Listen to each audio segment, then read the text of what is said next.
Welcome to Season 4 of the Funding Love Adoption Podcast with Mal and Kate. We are two adoptive moms that seek to love, support, and elevate all corners of the adoption triad while running our nonprofit, Funding Love. Funding Love creates post-adoption experiences that strengthen bonds, build community, and restore people. And the Funding Love Adoption Podcast exists to bring education and awareness to those both inside and outside the adoption community. So pour yourself your favorite beverage and pull up a chair because everyone has a seat at our table. Together, we are Funding Love, the podcast. Hello, and welcome back to the Funding Love Adoption Podcast. This is our fourth and final episode of our Funding Love Book Club series. Ladies, look at us go. Not only is it the fourth book club episode, but it is also a happy holidays around here. It's coming out in December, and so we just want to acknowledge happy holidays, Merry Christmas to all of you out there, and we are so excited to be here all together. That's it. Merry Christmas. And today we are reviewing a book called Adoption Unfiltered. And this is a really cool book because it touches on every corner of the triad. So that's like, it specifically does. There's like chapters specific to that. There's 3 authors, an adoptee, a birth mom, and an adoptive parent. So I think that's cool that it's all 3 perspectives. So we're going to dive into that. But ladies are co-hosts for our book club all year long. Introduce yourselves again real quick. So if somebody is joining for the first time, they know who you are. Jessie, go ahead. You start. I am Jessie. I'm a birth mom of almost 14 years now. And I've been doing this stuff for a little bit now, and this was great. I really liked this one. And I'm Allison Olson. I am an adoptee and an adoptive parent, and I am an award-winning children's book author. Woohoo! That's right. With her books behind her, you can see them. Which we have. They're so cute. So let's dive in. Let's talk about this. I think before we started recording, we're like, how should we do this? And we've decided we're going to kind of follow the book from beginning to end and kind of discuss it in order. So let's do that. Allison, at the first section of the book is adoptee. About the adoptee, written by the adoptee. Also just say, like, from an opening standpoint. Yeah. And I like questioned whether or not I should say this, but I think I should. Say it. I know what you're going to say. Because I think that it kind of gives you an idea of how messy and complicated and touchy adoption is, because this book is called Adoption Unfiltered. And so I went in being like, whoop, put my armor on. We're going to say the things we need to say. And I swear the first 38 pages are all disclaimers. I hope you're not offended. If you need to take a break, it's okay. If you feel sad, it's okay. If you're angry, I'm sorry. And I was like, whoa. And, it's just, for me, I was like, I'm grateful they did that. I'm sure somebody was comforted by their trying to not offend people. But I think it just lends itself to how adoption is, how hard it is to talk about, and how touchy people are about it. Yeah. And how guarded we are about talking about what we feel, because we know somebody out there disagrees with us and they're going to bite our heads off. And so I just was like, wow, it's called Adoption Unfiltered, but there was lots of pre-filtering about, how to receive the book. And I don't think that that's a bad thing. I just think it goes to show how hard adoption is to talk about from all sides, from every single side. Yeah. Did y'all notice that too? Yes. I was even going to address that. I mean, I wasn't sure because of the name. I wasn't sure if this was a book that I would recommend to people who have already been processing adoption and all of that, or if I would be openly, telling everyone you've got to get this book if you're even contemplating adoption. So with all of those and the intro, I would recommend anyone that is contemplating adoption to get this book, because I just wasn't sure, so to me, I liked all of those, and you guys, we all talk about this stuff very unfiltered. So, and we have been doing years and years of education. It is ongoing. So there's even more we can learn as we continue to, but I felt like, okay, this is actually written in such a way where I felt like, we tell hopeful or prospective adoptive parents, listen to adoptee voices, read books by birth parents. kind of pulls it all together in here. Like there's 3 authors, but there's like so many voices. I think it's like over 200 people that they interviewed between all 3 of them. And so it really captures a lot of that. So it's my new favorite book to recommend. That's where I'm at with it. I love that. Awesome. So the book starts off with the adoptee voice.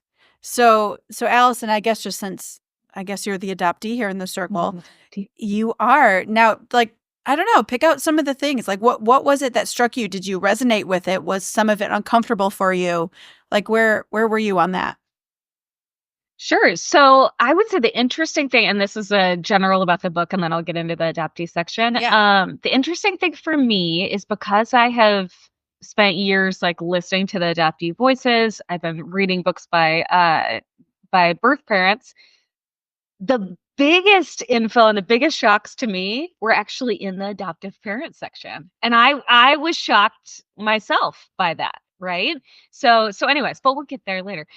So I liked a lot of it. There was one specific piece, and I don't want to like jump around too much in here, but different pieces in the adoptee section where they talk about disenfranchised grief. They also talk about, religion being interwoven in different pieces and like how those messages can come off to the adoptee, right? Like this is God's plan. Okay, so God planned for me to lose my first family and now I'm here, like very confused why God would do that to me. So there are lots of very deep things, but in a way where you hear and feel the voices coming out of it. The one that I really liked was when adoptees are in an open adoption relationship and they go and visit the birth family, and then they have a hard time afterwards. It wasn't that the actual interaction was hard, it was that the goodbye was hard. And so I liked that piece. Also, there were actually things that I like highlight. You can see all my notes here. That I highlighted for myself. So one was like how, and this is kind of like how everybody processes different emotional responses. But I just thought about it for myself as an adoptee. It's like these little, like they've got these great little things here. So it was the emotional responses to facing separation. And it's like this cyclical thing, right? Where there's the pursuit and then defensive detachment, frustration, and then alarm. And what I actually realized from reading this section is I have alarms and I might need to get them worked on. So to me, it was like, oh, wow, this is great. But it shows like different things that kind of affect adoptees. Because again, it's so many different voices, but there are definitely patterns woven throughout. Like the disenfranchised grief is, where you're mourning the loss of something and nobody recognizes it, right? So like a widow, everyone can recognize that widow is sad they have lost their spouse. Yep. But in adoption, it is like very difficult for people to understand because of marketing. And I could say this as a marketing professional. Marketing has done an amazing job at many things. One, we all feel like breakfast is the most important meal of the day. Marketing. That's not health-based. Also in America, we feel like the way to show forever love is a diamond. Marketing. Right? Marketing. The third is adoption. Being all about love. This child needs a better home and a better family. Okay. So all of these things we have bought into so much to our core, it's like tough for us to even understand it. And so disenfranchised grief from an adoptee's perspective is very, very important for other folks to know, right? This can happen on our birthdays. It's like really, really common, right? Adoptees have a real rough time with their birthdays because it symbolizes loss, right? And a lot of people don't understand that. And when the adoptive parents don't understand that, it makes them it's both of the feelings. And in fact, they talk about it in both of the sections. And so it's the feelings that the adoptees have. And even if they were adopted as infants, right? Just as I was, just as my daughter was, they still have this disenfranchised grief of missing the birth mom specifically. It doesn't mention, but it's also the full constellation of the birth family. Yeah. Yeah. Oh my gosh, there's so much there. Because I think a lot of what you said was about the adoptee was in the adoptive parent section. I think you just said that. I feel like there's a lot of things that are so similar with that. And you get to hear the different perspectives because they talk about disenfranchised grief in all three. They talk about religion in all three. Like, it's just really interesting to see the different perspectives and points of view. Yeah. Yeah. Jesse, did any of the adoptee part resonate with you? Or I guess, I don't know. I liked the word that Allison, that you said that you have some alarms that you didn't realize you had. Did any of that for, I guess, Mal too, or any of us, was that the same? Yeah. I mean, I think in this entire book, there's so many overlapping themes, even the things that they don't, directly address, like the disenfranchised grief. But I think we're all, our alarms are on in different ways. Like, I am constantly analyzing everything I'm doing within my adoption. Yeah. And even when I'm out in public somewhere, I'm scanning, I'm so aware of my environment in a way that I wasn't before. And I imagine, we talking to adoptees, they do the same thing. They're scanning and looking for clues of that biological connection. And so that's just one little example of that, how that alarm plays into my everyday life. But I really liked how they started with the adoptee experience, because any adoptive parent that's coming in reading this book, maybe trying to seek some validation in their experience, which I think they'll certainly find. I think it's important that they pay attention to the adoptee voices. I mean, we talk about that all the time. But I really, really appreciated the way that they structured this book. And it was, everything in it was just spot on. Nothing was new information necessarily. And it's a fantastic book. It's very thorough. Like you, Allison, I would recommend this book to anyone who's starting out. I think that anyone who is in the adoption process reading this, I think one of the issues that people face is just defensiveness, because we don't want to admit that we're wrong. We don't want to admit that we've played a role in maybe some of these toxic or negative themes and narratives. And which, in that case, if you're reading this, then really take it to heart. Read this with an open mind. But it's not aggressive. It's not cruel. The authors do a very good job of talking about these things in a way that is empathetic.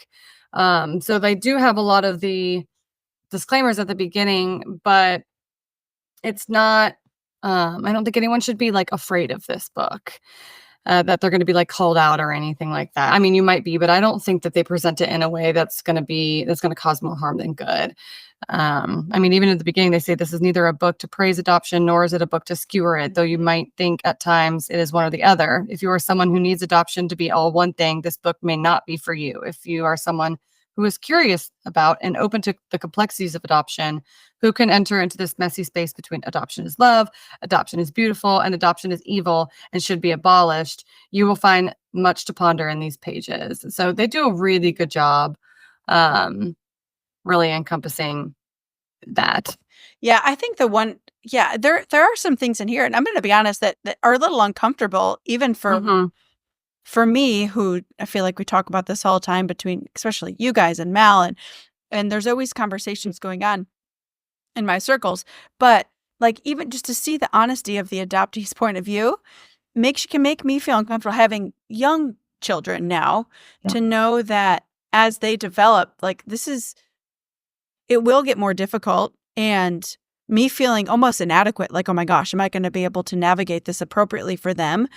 Makes me like nervous for them to feel all of those things. And I know it's natural. I know that they're going to. It's part of part of what it is. But, just being open, you're kind of like, oh my gosh, what do I need to do better for myself so that it's better for them? Because I don't want them to struggle with all of the things, the depression, all of those things that are in here that make you worry. You're like, oh my gosh, are they going to have addiction? Are they going to have all that? Is it Are they just gonna do inevitable? Yeah. It's inevitable. And so I'm like, oh my gosh, what do I do? So those things create worry in me. And it's like, well, am I not doing enough? That stuff creates like anxiety in me. And I will say, and I'm not saying it's a good thing. I don't want you to have anxiety, but possibilities for the Yeah. future, and you care enough to continue to educate yourself and watch for those signs. And as an adoptee, that's what we're looking for from our parents, right? Yeah. And so I just think that I think that the more we learn and the more we know, we can let it overwhelm us. We can want to, crawl in a cave and just cry for a couple years. But then you got to come out and you got to be that parent that the child needs. And I think that the more we know, the more we can be ready, because these are written by, and these stories are from people who were shocked. They were beside themselves. Why would my child, from that was Right. 15 years old and 15 years old wanting to commit suicide, becoming addicted, why is my 8-year-old on the ground crying because she misses her mom when she was adopted as an infant? And this gets back to, and I'm just saying it again, like the marketing of, we have all bought into that children can just move from one home to the next home and be raised. And it is discussed in this book, and just be raised and that everything is fine. The thing I wanted to bring up in the adoption section, because it's me 100%. And I have a friend who's an adoptive mother who always talks about her 2 boys and that they're very, very different. And I see them clearly as fight, flight, freeze, and fawn. Like I see it when she's talking about her kids. There was one on page 44 in the adoptee section, compliance. That sometimes you have a child that is the good child, and they're being the good child so that they, without knowing, subconsciously, they will not be abandoned again. If I follow everything, if I am as good as I can be, the fawn, right? Then I will get to stay in this home. And I just want to say it is real. It is real. As someone who is, I don't know if I'm coming out of the fog, or if I was ever in the fog, or if I'm really out. I don't know where I'm at with the fog. But as an adoptee, I've known this. I've known this for forever, right? And especially having an older brother who's also adopted, who was not this. It forced me even more to be even more compliant. I mean, there were never enough awards I could win. Never enough to feel like I was secure and safe in that. And so there's things where I want to make sure when we're reading it, like, obviously the scary things are the easiest. It's like the behaviors that are like, okay, well, this kid's a great kid, and they're following all the directions, and they're doing these things, and they're getting stellar grades and whatever. There's still a trauma and an impact from it. And so it's just keeping all of that in the back of our minds. Yeah. No, and I think that goes into, they talk about this in the adoptive parent part, is it takes more than love. So love is necessary in any household that's going to be a successful family unit. You need love. There can't be a lack of it. But when it comes to this complexity of this relationship with an adoptee and adoptive parent, it takes more than love. And I think that that's good for anybody to know who's considering adoption, that there is more to it than that, because there's more to understand. There's more layers. There's more complexity. And there's a lot more. Allison, you can just speak to it. Like, you were loved in your home, but why did you feel this way? You know what I mean? And I think that's just something to be aware of. Yeah, to know that although you're loved to the greatest degree, you have this odd pursuit to be perfect. Yep. To continue to hold your spot in. We lost Mel. She'll come back in. Uh-oh. Yeah, I mean, it has to be love in action. It can't just Yep. be the feel good messages of love. Love is messy and uncomfortable, and Yeah. you've got to lean into it. And I think that's what those narratives have just perpetuated. Oh. Oh no. Oh no. We got something going on here. Yeah, I know, right? Yeah, I was thinking the same thing though, like continuing what I Yeah. was thinking when you were saying that. As an adoptive parent reading the adoptee portion, it was almost like my brain was trying to reverse engineer because my adoptee is not an adult. So I'm like, okay, so if we know this is an end result of these types of actions, how do I reverse engineer this? And, and I think that honestly, it all comes down to the human condition of selfishness and trying to fulfill some sort of need within ourselves. And it's like, if we could just learn to not make everything about us, then you parent in a way that is way more open-handed. It gives them the flexibility to ask the questions, to make the connections, to connect the dots, to fill in their ghost kingdoms, and giving that flexibility, I feel like, and allowing them to come into who they are in both their scenarios of who they are with their biological family and who they are in their adoptive family. I just feel like you just have to let go of what your expectations of what your child is supposed to fulfill in you. You cannot go into parenting. I think personally, you can't go into parenting a biological or a child through adoption through the lens of what you are fulfilling in your own life. It's for sure. It's just we have to let that piece of us die off, and I think that's what's going to help us to raise our children to become the most healthy adult.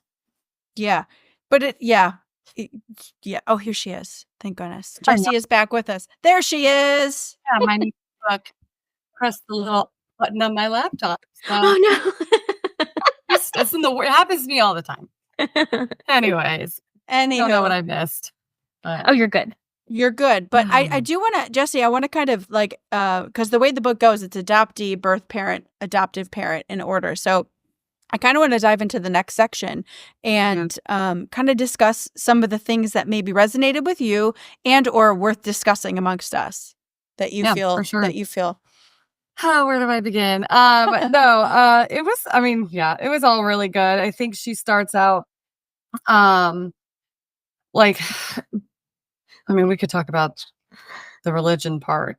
That was an interesting one. But, one of the things that she says is she talks about selfless choice. I think it's important that we address some of these words like love, all that kind of stuff, selfless, courageous, Brave. All of those narratives that we're fed, because it can prevent us from finding healing. And when I say us, I mean birth moms. If we're just told this, oh, you did the right thing, you're a hero, that doesn't really leave much space for anything else. And so I know for me, I was so unaware of, well, first of all, just how complex adoption was and how it was going to impact my daughter and myself.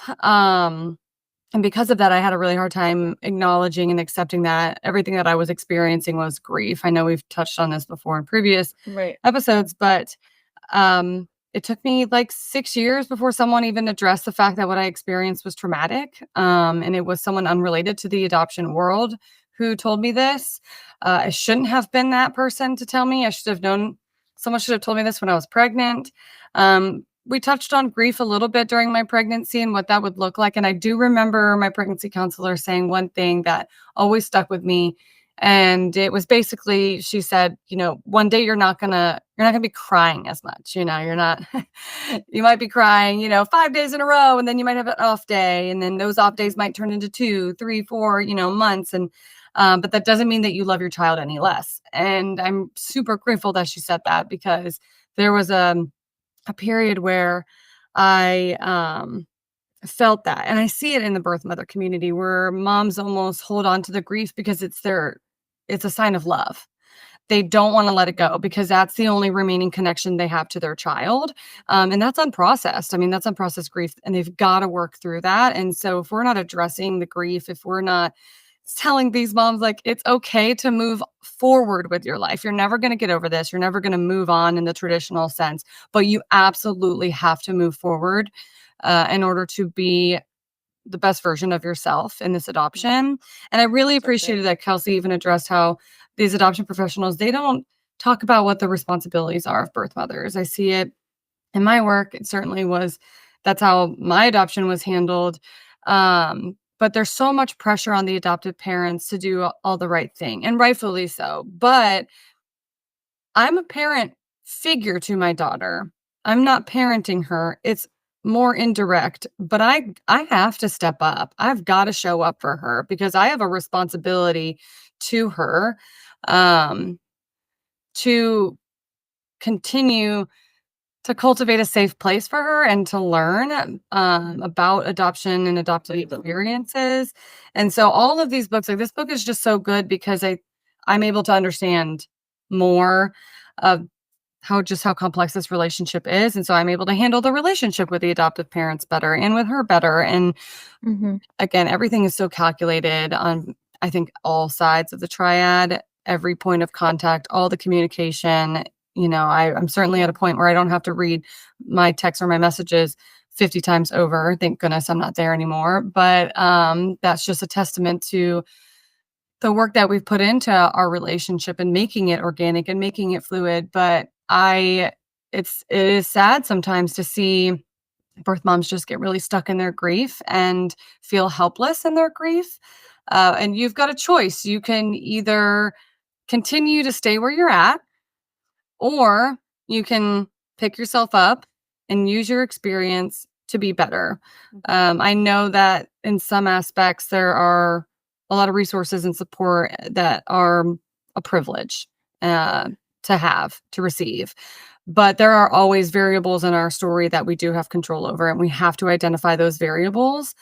We have to take accountability and take ownership of our role and really lean into that. We can't just expect anyone else to do it for us, because regardless of whether adoption was a choice or not, this is the hand that we're dealt. This is what we have to deal with.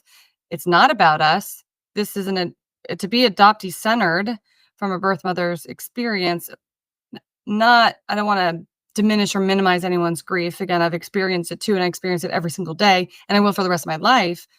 But we've got to make a choice at some point. And I think everyone does in this triad. That choice just looks different.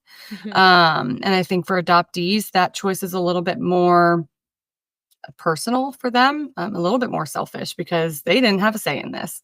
My daughter didn't have a say. And so I could do everything right, but at the end of the day, she could choose to not have a relationship or do whatever. And that's obviously not a fun reality, but that is a reality. And I have to accept that. I saw a quote many years ago, something about it. It takes a normal mom 18 years to let go of a child. But a birth mom only has, right after birth. I'm totally butchering this quote, but adoption really is like one of the most intense lessons in patience I think anyone can experience, even in open adoptions. We're constantly waiting for something.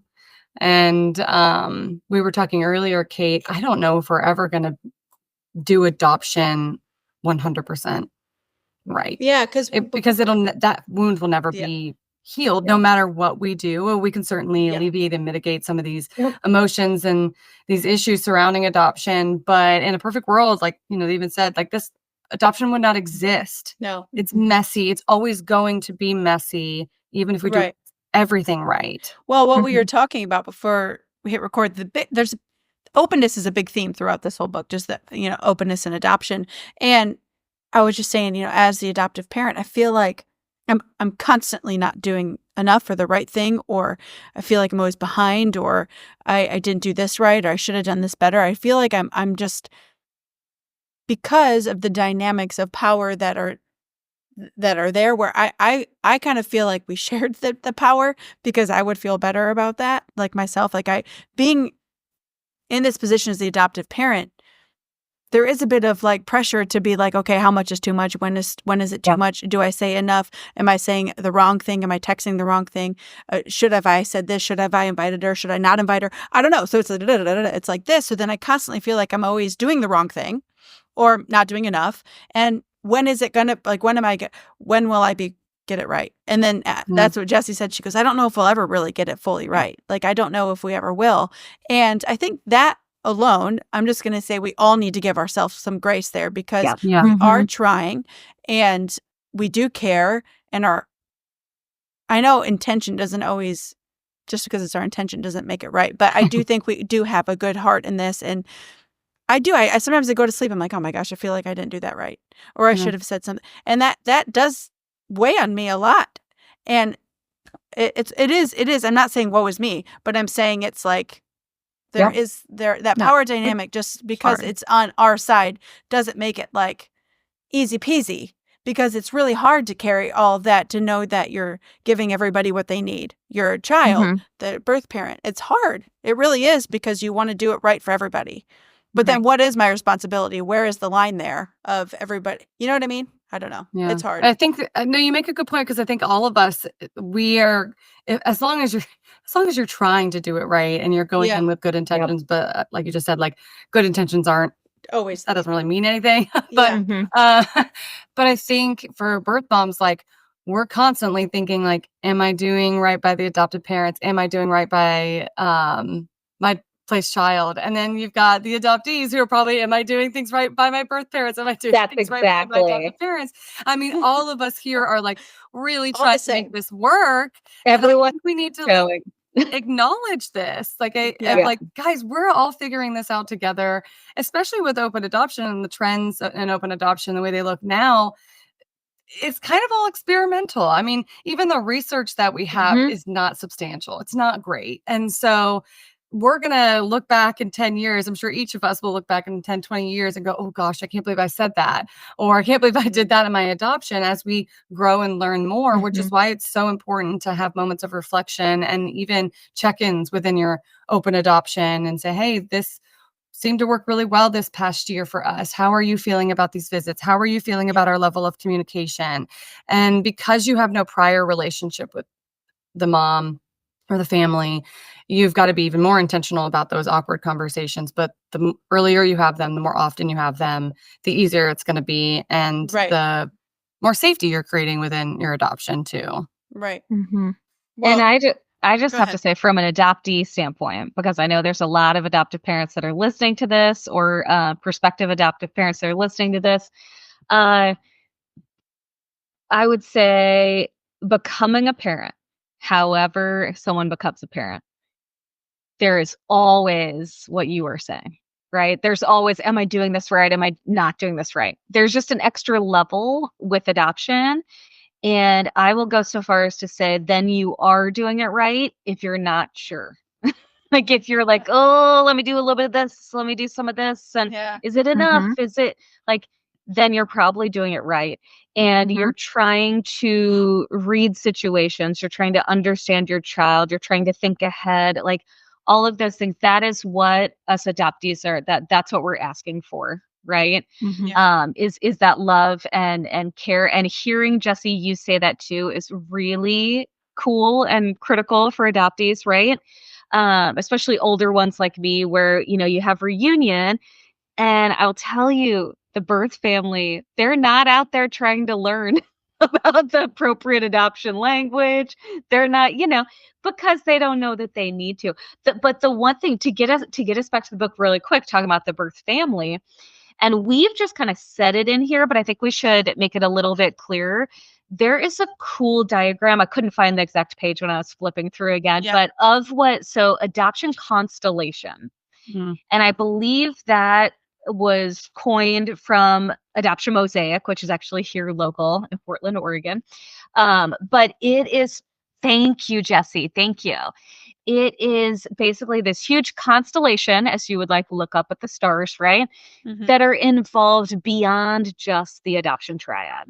So there are adoptive siblings, right? Or there are adoptive siblings, there are birth siblings, there are birth aunts and uncles, there are, if foster care was involved, there were foster parents, maybe even multiple foster parents, other former foster youth that they lived with, there are counselors, there are all of these things. Yeah. And all of that has an impact on the triad as well. And so I know we were just kind of casually talking about it, so I just want to make sure to like bring that up, because for anybody that hadn't heard of that, it is kind of an aha moment. I remember the first time I'd heard of it, I felt that too.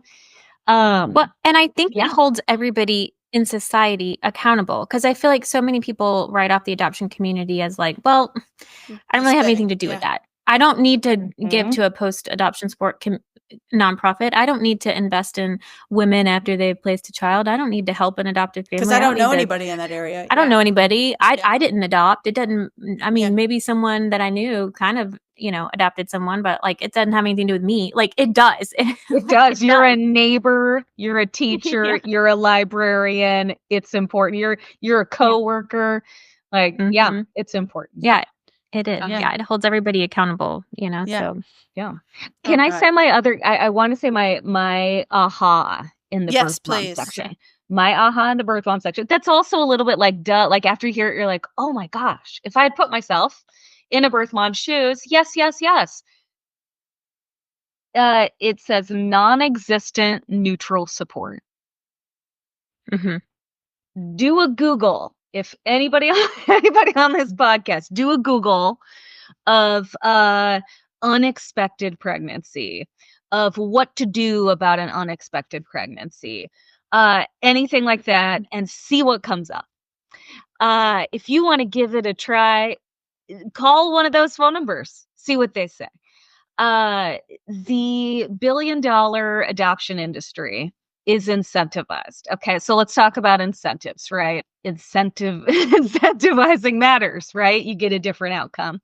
And so if to them, the supply, and it feels gross to say this as an adoptee, the supply of babies is important, because they talked about the adoption by number, right? That there are way more hopeful adoptive parents than children available. They talk about it as babies for the count. So it's like 50 to 1, which changes every year, right? So sometimes, like during a certain part of the pandemic, it was like way higher than that. But so you can imagine that when a scared, vulnerable, expectant mother is calling, they might not say exact words. They might not say, oh, we can cover your rent, we can blah, blah, blah, blah, blah, like whatever. No, it's more like manipulation, right? And so Jessie, I would love to hear your perspective on this. And the neutral support, my goodness, maybe that's the cause we all should be around, right? Like, I mean, there's nothing. You look like there's not a single organization, and maybe I missed something. Please, someone post on, put a comment on this YouTube after this goes live. If you've got one, we would love to like put it out there for people. I don't know that there exists because of the incentives. I don't know that anyone would benefit, right, from just being neutral support for birth moms. But Jessie, could you talk about that for a bit? Yeah, I mean, this is why any agency like needs to have a birth mother on staff. That has to be mandatory, in my opinion. They need to have an adoptee on staff too. In my opinion, there should be more adoptees and birth parents than anyone else in those offices. But I speak with expectant moms, and I have since the beginning of my journey. And even my opinion is even biased, but talking to these moms, I try my best. I always preface with like, I'm not here to tell you what to do. That's not my MO. I never want a mom to place her baby for adoption. That's not my desire. But my desire is to be able to provide her with insight, honest information, and to explain the risks. And they talk about what informed consent truly is in this book, which I really appreciate. So any, expectant mother considering adoption, if you so happen to come across this book, I love that they address that because what other situation, like even when you go in for surgery, the doctor's going to talk to you about the risks, right? Yeah. And we need to be talking to moms about the risks, like, again, how this is going to impact your child, how this is going to impact you later. We need to be a little bit more brash with this information and not sugarcoat it. It was sugarcoated to me. It's always sugarcoated. And I get it. You don't want to add more stress to an already stressful situation or, woman who in crisis. But you're doing her a disservice in the long run by not addressing some of these things. Right. And I've certainly had people get upset because I'm like, this is traumatic. This is trauma. And they're like, oh, I wish you'd never said that. It's like, well, maybe you'll thank me later. Certainly not addressing it in a aggressive way, but some people just don't want to hear it. And I mean, this is your child's life that we're dealing with here. And so as an adult and as a mother figure, again, you've got to kind of assume responsibility here. And that sometimes can be hard to deal with and accept, especially if you're in crisis or you're dealing with a traumatic event, like your frontal lobe's not working the way that it should. Your rational thinking skills have stopped. You're not in a problem solving, window of tolerance during that phase. And so it's so important that these adoption professionals are advocating for these moms because in an ethical way, because they're not going to be able to know all their questions that they have. They're not going to know what their feelings and their opinions and their thoughts are because they might be shutting down. They might be in denial. I certainly was. And I wanted to just be no problem for anyone. I didn't want to ruffle any feathers. And so I was just going to go with whatever they told me.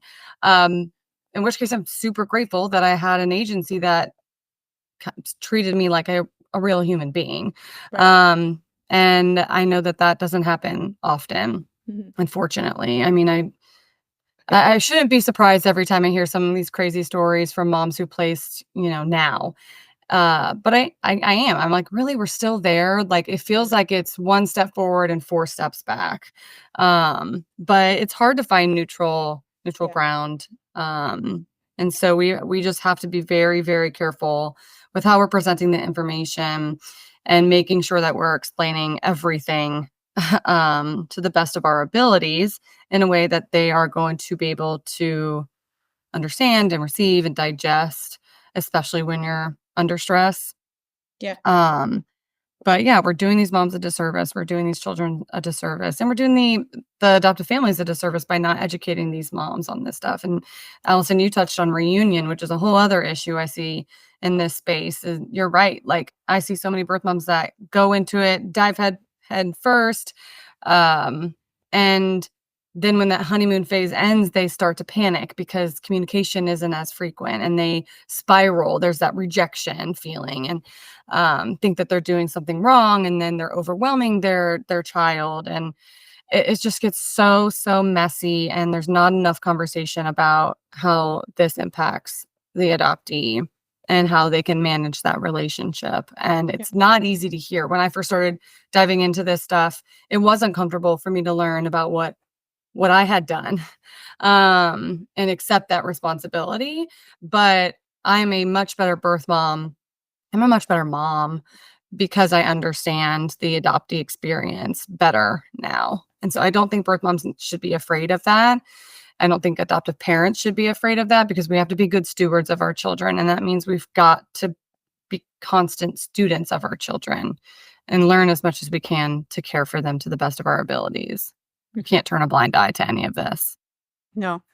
And I think having conversations like this, Allison, like are as real as they can be for anyone listening who can say they can see the truth of all sides of this story of saying Jessie's being real with what this has done for her life, for her daughter's life. And she's not sugarcoating that, which I think is so important for people to hear. Wherever they find this episode, wherever they find these conversations, whatever part of their journey, or maybe they're considering placing a child, considering adopting, all of this is so good to hear. From Jessie's perspective, I think is so good for people to take that in. But just in the sake of kind of wrapping this episode and kind of, I guess let's to talk maybe about the adoptive parent side briefly a little bit.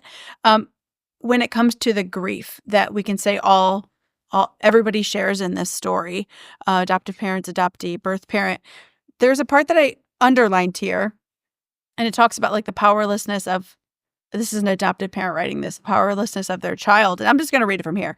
It says, that powerlessness over the cards dealt to our child can fill us with grief, and it can be compounded by almost overwhelming guilt and shame, wondering if we had a role in creating that pain for our child. And that is something that I have felt a lot, especially this year. I have felt almost like I don't deserve to be the mom, like almost like I'm the imposter. Like, I've done this. The pain that her birth mom feels is my fault. I am experiencing all of these moments with my child, and that's not fair. It shouldn't be me. I shouldn't be here. I should, like, all of those feelings of almost guilt and shame I was carrying myself, and I didn't ever expect to feel that way. But I dealt with that kind of up and down throughout this year more than I have before. So I just want to put that out there, that does exist on our side too, that it isn't just like a, hey, we have a child, see you later, peace. There is a lot of that that I feel because I think my children are still young enough to not really feel all the things that I'm feeling, but I think eventually she will feel what I'm feeling. And then that makes me feel like I have no control over that. I'm parenting her. Should I be parenting her? Maybe it's my fault. You know, like all of that does carry. I don't know if Mal, you feel that way, or Allison, you feel that way. I don't know. I mean, that was unexpected for me, going to be honest. Yeah. So I don't know if Allison, you felt that way, or if this is just part of my journey this year. Well, I was going to say for my adoptee side, I think that shows, just to say it again, like that shows that you've done your education and are continuing to do your education. And I know that your kiddos are young. So my thought with that would be to, people always say to journal. So journaling feels like it's for yourself, but writing a letter to your future child is like something where adoptees could like grow up and read this. And so my suggestion for that would be to write, whenever you feel like that, write a letter to them. Hey, I just read this book and here's how I'm feeling because of it. And I'm worried that I played this part in your life and you have made my life so wonderful. And I hope that I have not harmed yours.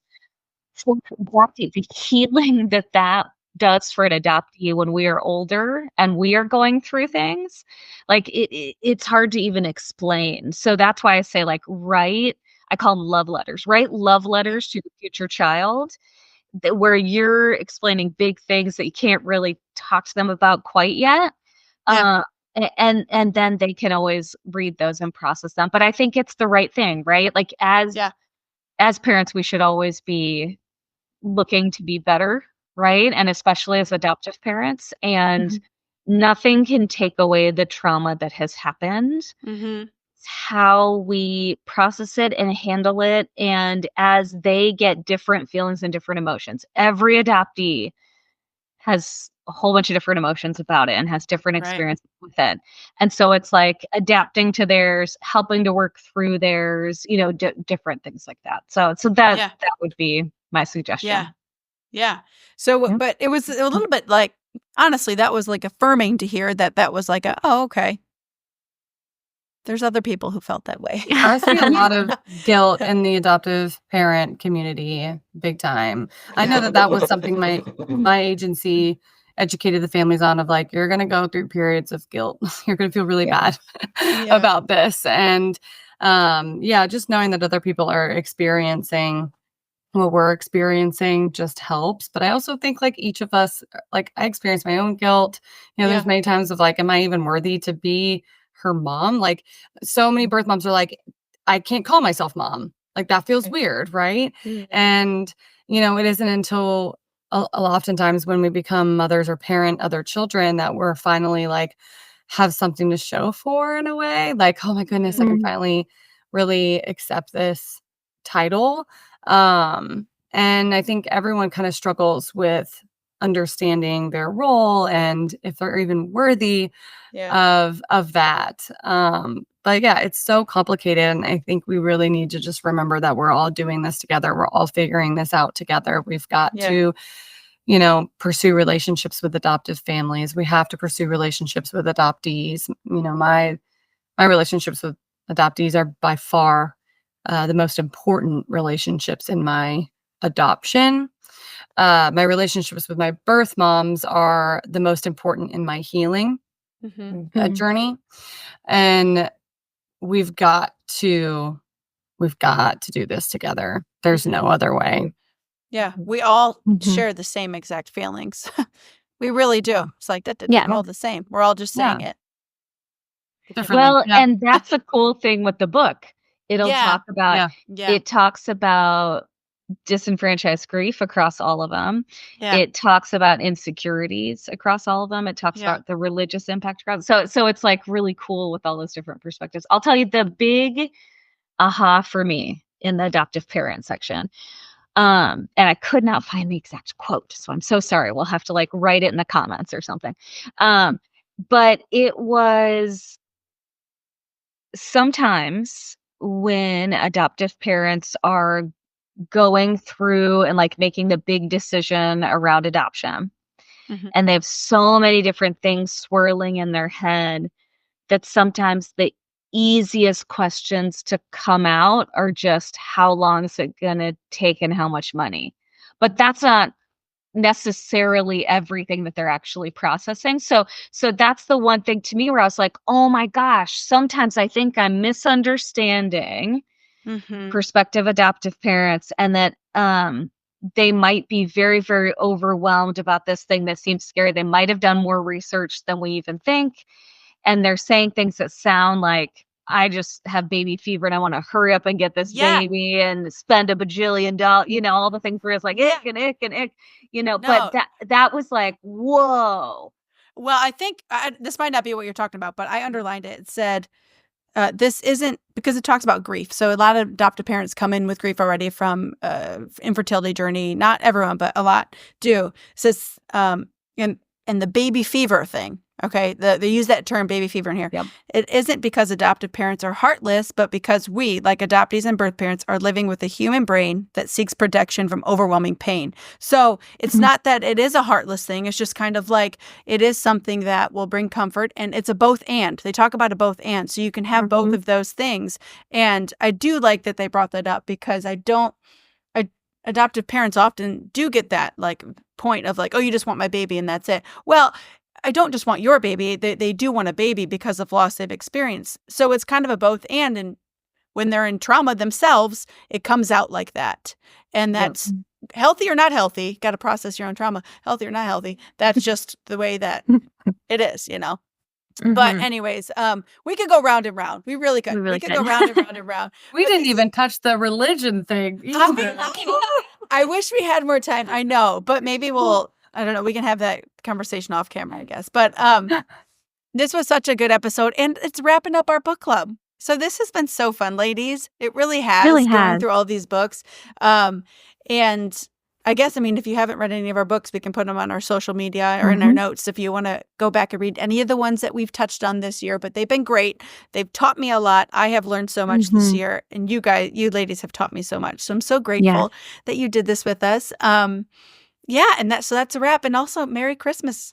Merry Christmas. I hope you all have a happy holiday season. And are we going to do a raffle? So I have it signed by all 3 authors. Not this one, I promise, with all my marks but a clean version. I have it signed by all 3 authors. So I would love to be able to do a raffle. I'd love that. Yes. We'll handle that. Mel will handle that. Yes, we'll do that on our social media when this episode drops. And that'll be super exciting. Gosh, I wish I could win it. I already have my own copy. With highlight marks. Yeah. That's exciting. Yeah. Yeah. All right, ladies, y'all are awesome. Thank you for this again. And that is a wrap on our final book club episode. Thank you for listening to this week's episode of the Funding Love podcast. We are a crowd-funded nonprofit, which means that people like you can help make a lasting impact in the lives of adoptive families and birth moms. At Funding Love, we create post-adoption experiences that strengthen bonds, build community, and restore people. And when you partner with us, whether that is giving online, signing up to become a monthly donor, or simply buying merchandise from our shop, you are funding love.